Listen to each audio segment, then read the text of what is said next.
Nerdy is defined as someone characterized by an obsessive interest in something. Xbox, Marvel, technology, D&D, Lord of the Rings, escape rooms, Pokemon, Funko Pop, Star Wars, PlayStation, comic books, Magic the Gathering, Nintendo, Harry Potter, Game of Thrones, Teenage Mutant Ninja Turtles, Power Rangers. All of that is Tech D Rob, host of the Nerd News Podcast, your source for everything nerdy. I realize you guys are all nerds. And this is the Nerd News Podcast. Welcome to the Nerd News Podcast. My apologies for there not being a Nerd News Podcast last week. We were off on that Monday, and I didn't realize it was Monday until Tuesday rolled around, and I didn't have a Nerd News Podcast for you. So, I'm going to go over some stuff on here that I might have gone over in that, but we're going to just continue onward with the Nerd News Podcast. And I just watched the new Apple WWDC, and I'm going to talk about the Apple Vision Pro. I'll give you some quick information about it, nothing too crazy. That is still available for you to go watch if you're that interested, but I will tell you how much it costs, and I will tell you what I think of that cost. So that's coming up. And let's get into the quick hits. So, video game wise, on the Xbox Series X and S, PlayStation 4 and Xbox One, PC as well. For some reason, not PlayStation 5. Amnesia: The Bunker. It may already be out on PlayStation 5. That's the only thing I can think of.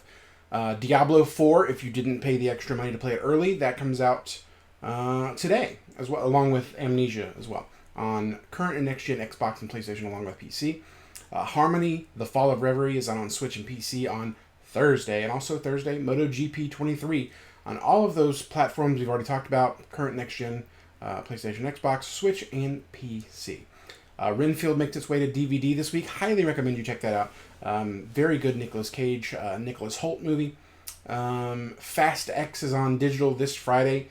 I mean, if you're like me and you're just going to finish this out, go ahead and watch it. It's not terrible. It's not good. Mostly it's not. It mostly is bad. It's not terrible, but it's not good. Transformers: Rise of the Beasts is in theaters this Friday. I have a feeling I'll be saying the same thing about that movie as I said about Fast X. But we'll see. I'm going to see that probably this weekend.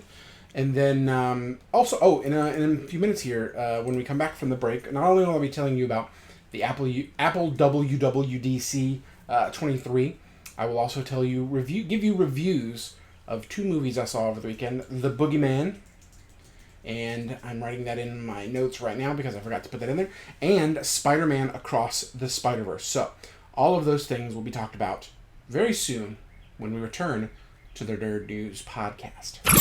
At TechD_Rob on Twitter, Instagram, and Twitch. More Nerd News Podcast next.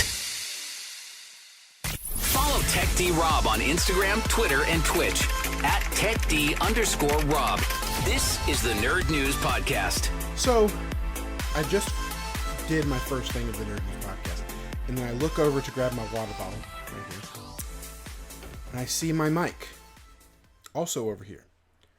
As you can tell now, it is back in its place right here. However, I don't know if the audio was great in that last segment, but I'm not going to redo it. I'll just up it or something. I'm sure that it picked up something at least. So, I'm just, it's a Monday when I record these, and my Sonic Pop, that's usually right there, fell, and I didn't catch it until a minute ago. So I'm just not having a good day. I'm kidding, of course. But, Mondays are a little rough. I'm not trying to be like Garfield or anything, but, I mean, who likes Mondays? Who does? Anyway, so first let's talk about some things.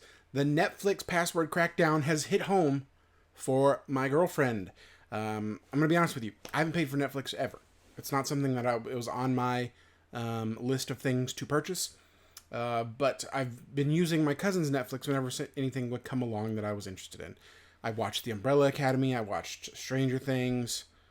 I watched the first season of The Witcher. I'm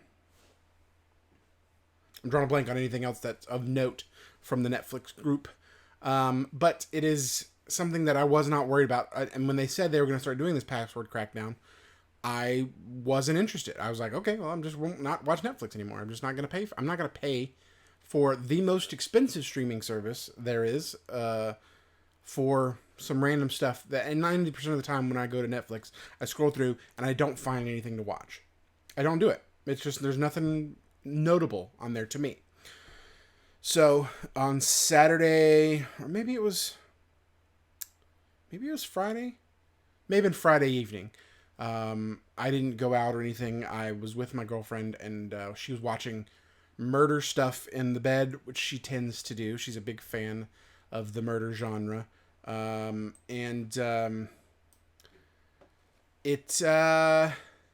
Sorry, I was reading a text from her. She was asking about dinner tonight from Zaxby's. In case you were curious what I was having for dinner on the night I record this podcast. But anyway, she was trying to watch something and it popped up. Let me see. Where did I find that? Where did I send it? I have it somewhere on this. Typically, I would be able to go, oh, it's on my phone, but my phone is what records this.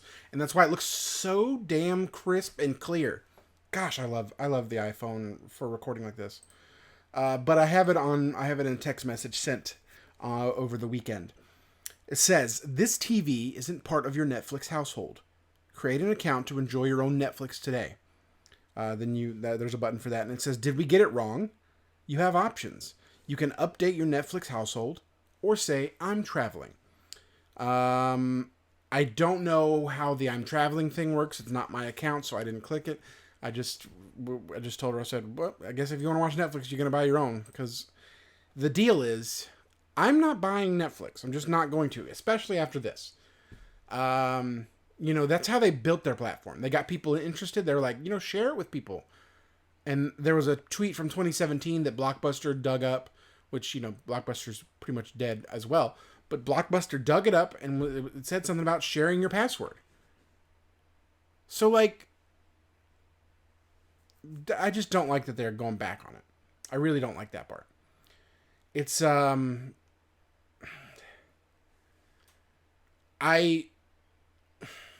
think that they think they're too good. They have a lot of faith in their platform. And I know this worked in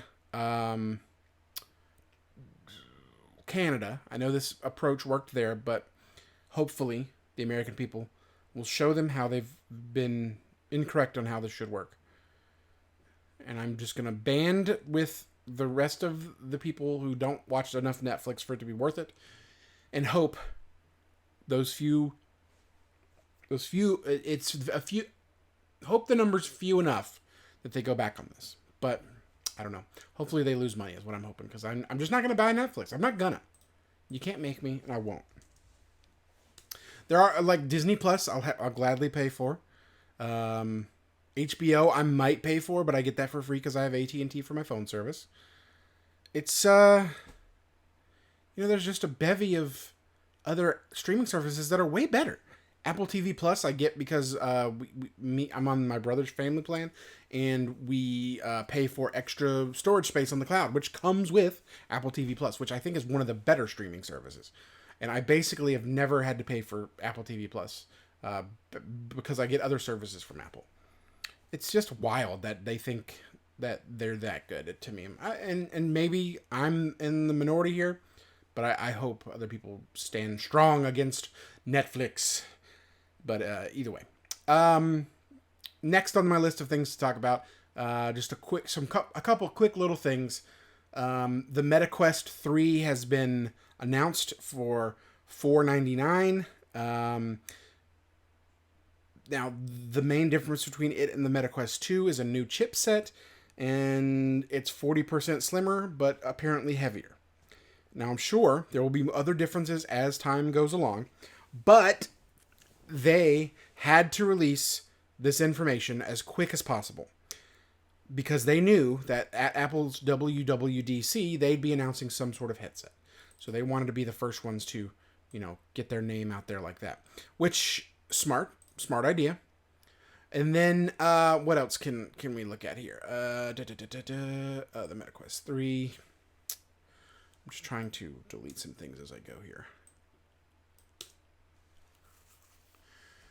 Okay, Magic the Gathering has a new set with a pre-release next week. It is for Lord of the Rings, which I'm pretty excited about, to be honest with you.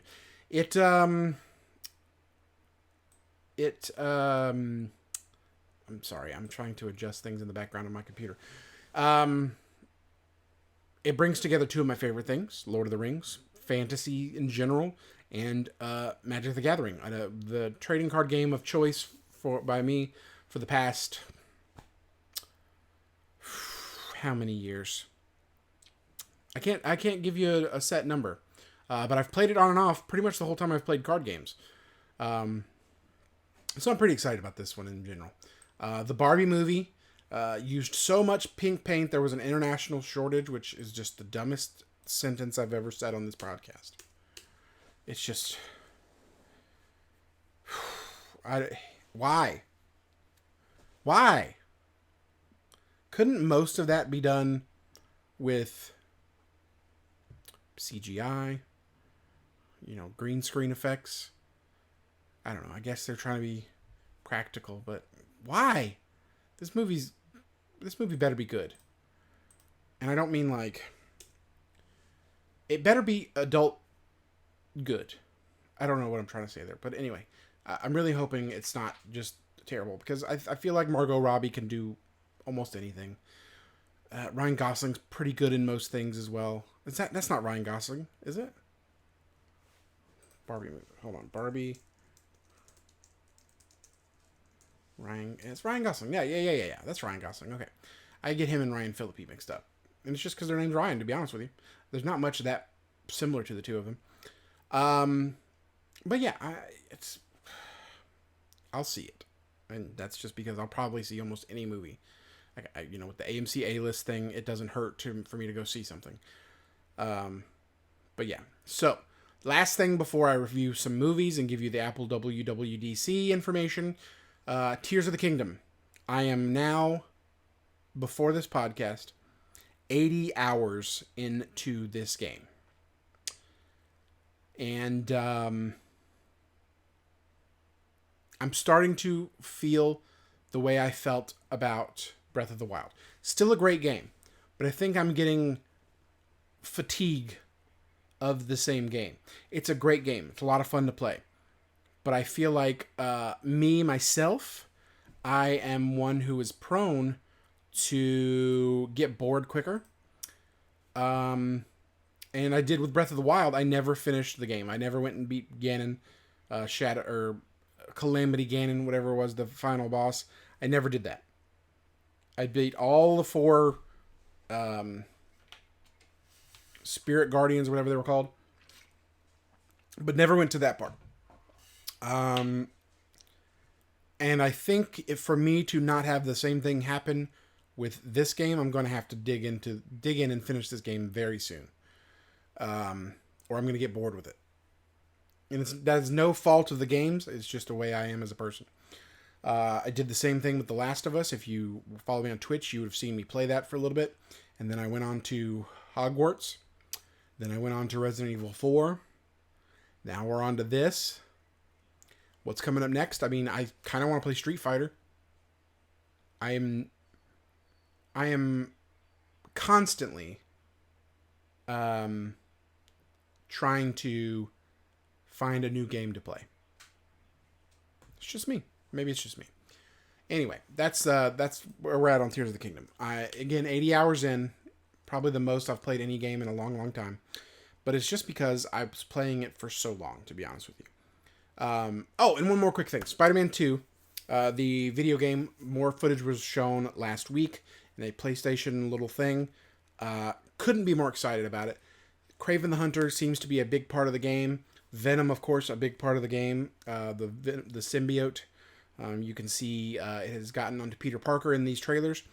And he is wearing the black suit, which is exciting that information that will be available to you in the game at some point. Which you knew it would be when Venom was going to be the bad guy. That's the logical next step in that. So, it should be pretty cool. Should be very, very fun. And I'm very excited about it. And quick little note before I even talk about Spider-Man Across the Spider-Verse. New footage from that game is in that movie.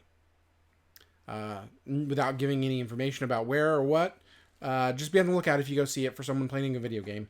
And you'll know what I'm talking about. So, that is that. Let's see now. let's talk about the Apple WWDC real quick. It is this is just a quick brief rundown, and I'll give you more information about things as I see fit. There's a new OS for pretty much everything: Watch OS, iOS, Mac OS, iPad OS. You know, all the different things that you can get. There's new Macs. There's a Mac Mini that uses the new Apple Silicon, and they also introduced a new Mac Pro that also uses the Apple Silicon. So now they have one of every of their types of computers, including a 15-inch MacBook Air, which is previously only available in 13-inch. So all the Mac lineup, every computer available in the Mac lineup now has a Apple Silicon version of it, which is supposed to be 4 to 8 times faster, at least, than the Intel chips that they were using. And what does this mean? It means a little bit more uniformity across their platforms. So anything that is released probably can be used on most of their different things. And it's a good sign that you're gonna have less worry about future proofing as far as computers go. Like the Mac Silicon chips are going to be probably better going forward for Macs than the Intel would have been, simply because they're not going to support an Intel chip when they can support their own chip, and that's just the way I assume that's the way they handled it. They also announced that Hideo Kojima was bringing a new game to Mac, but the new game ended up just being a re-release of Death Stranding, unfortunately. So yeah, that was disappointing. I was hoping it was a new IP for him, and not, Delivery Man the game. Death Stranding just not something that's ever interested me, to be honest with you. But the big thing at the Apple WWDC was a Apple augmented reality headset. At the beginning of it, I saw the item. I said at least $1,000, which turned out to be way wrong. A friend of mine I was talking to in Discord before, he was like, I'm guessing no less than $1,200. I said, okay, that's fair. Watch through the whole thing, see everything that's coming up with it, and they say starting at $3,500. And I went, oh my god. Well, there goes the shot of me ever having one. I'm just not spending $3,500 on something that is recreationally based. I mean, there are work applications to it for some people, but it's all superfluous. You don't need this to do anything. It's $3,500 for an experience-based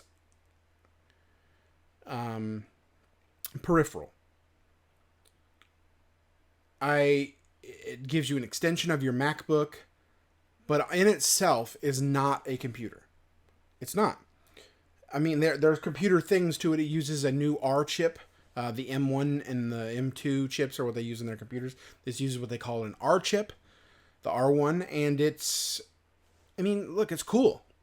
But $3,500 for something that isn't like, what's the word I'm looking for? It doesn't up your production in any way.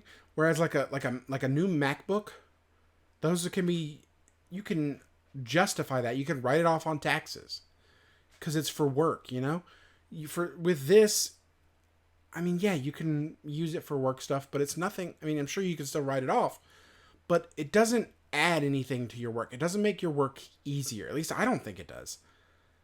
But I tell you, somebody who's got just $3,500 laying around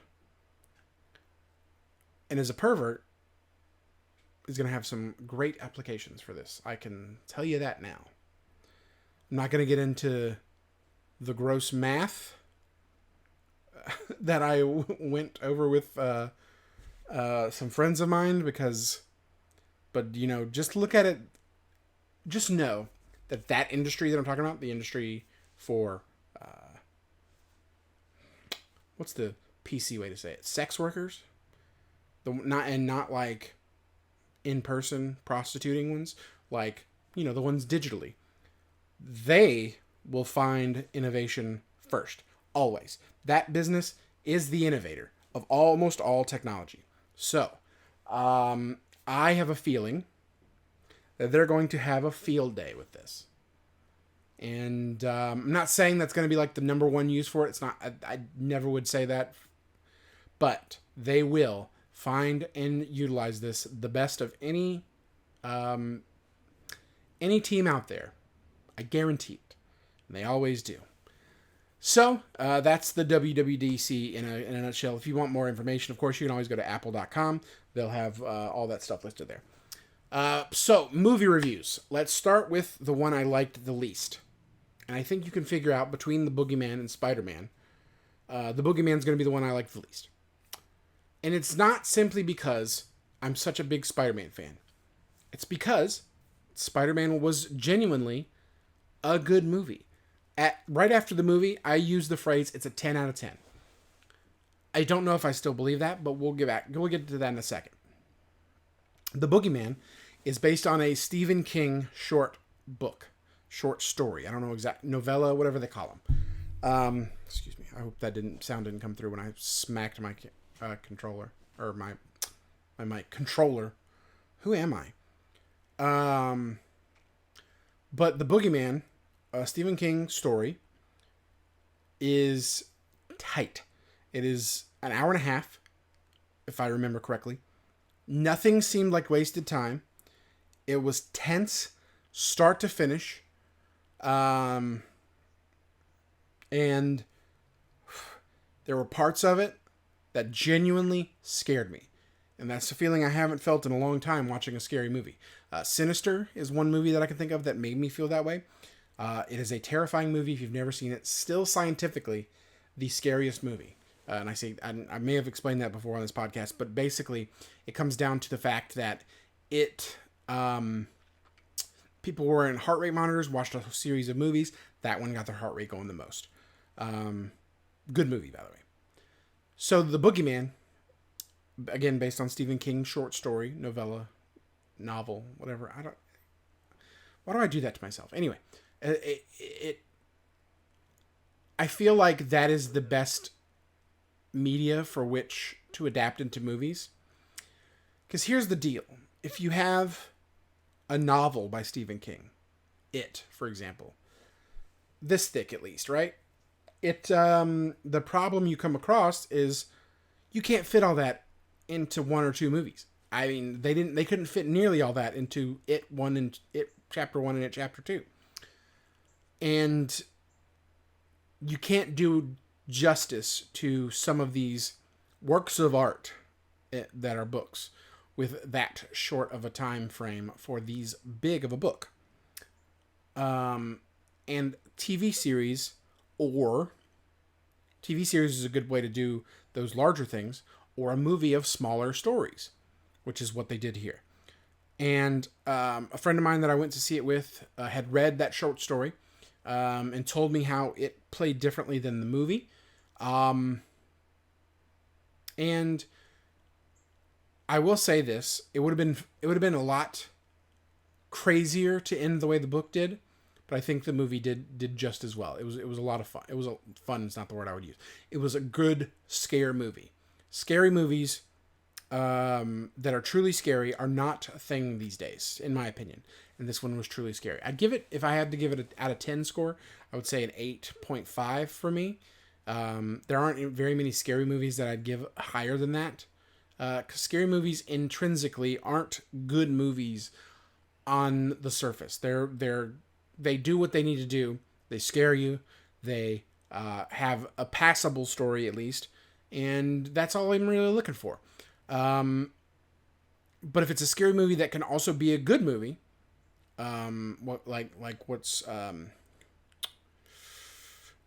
Sinister is, I would give it a 9.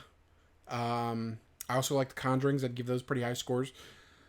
But I can't think of one off the top of my head that's just like a masterpiece of a movie that is also a scary movie as well. It just typically, maybe Poltergeist, not Poltergeist, I don't want that one. Maybe The Exorcist is a good one I would think of. But yeah, it's just that they don't go together typically. So that's the only thing. So on to my review of Spider-Man Across the Spider-Verse. I said after I had seen this movie, 10 out of 10. And 10 out of 10. Is it a 10 out of 10? Excuse me. Well, the more I think about it, there are some things I didn't like about it. Very few. So I'm going to say 9.5 out of 10. Simply because, and without spoiling anything, I can't really tell you what I didn't like. But what I will say is, much like Ready Player One, which is trending on Twitter when I record this simply because of the Apple Vision Pro thing, Ready Player One tried to shove references down your throat. And I felt like that's kind of what they were doing here, but they didn't shove them down your throat.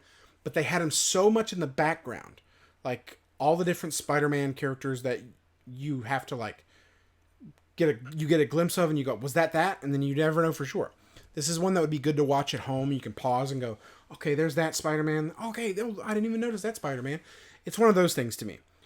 I don't mind a movie with references. I don't. I really enjoy it. But when it's done so subtly that I'm looking for them, but I can't find them because it's flashing too much, that's something that it just doesn't, I don't like it.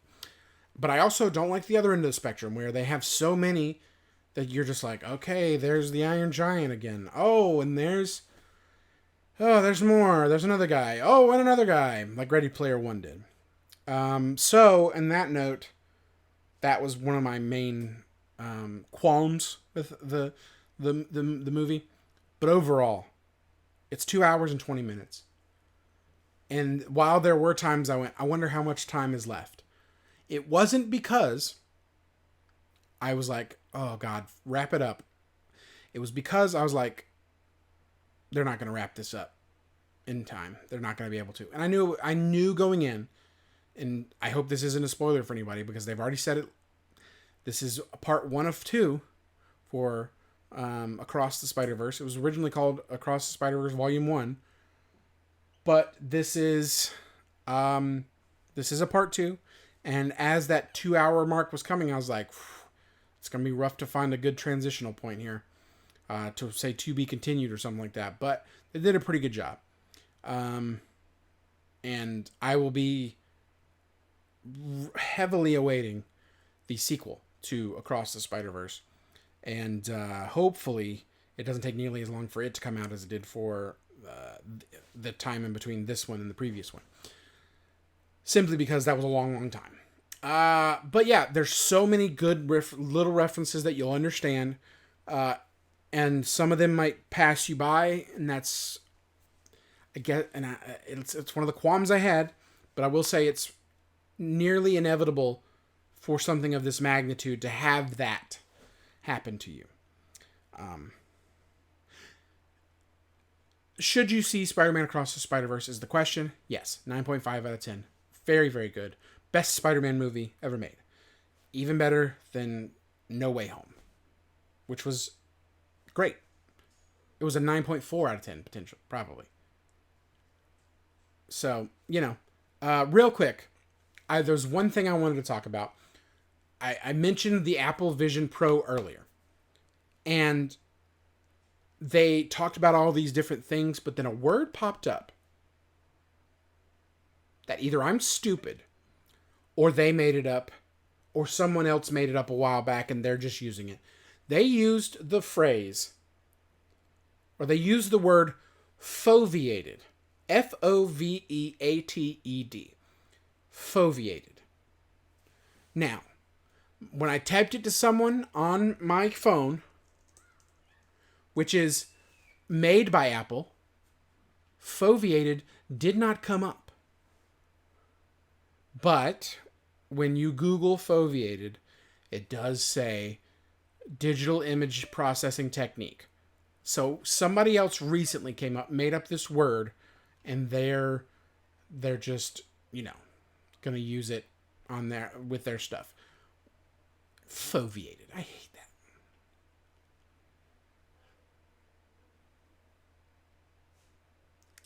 Well, also I'm seeing some regular definitions of foveated. But you know what? Screw it. I don't care. It sounded stupid, and I'm just going to continue to say that Apple was stupid for saying it. That's the Nerd News Podcast. Thank you for joining me on this week's episode, and I will see you next week. That's it for this week's Nerd News Podcast. Follow TechD-Rob on Instagram, Twitter, and Twitch at TechD_Rob. Subscribe now. More nerd news next week.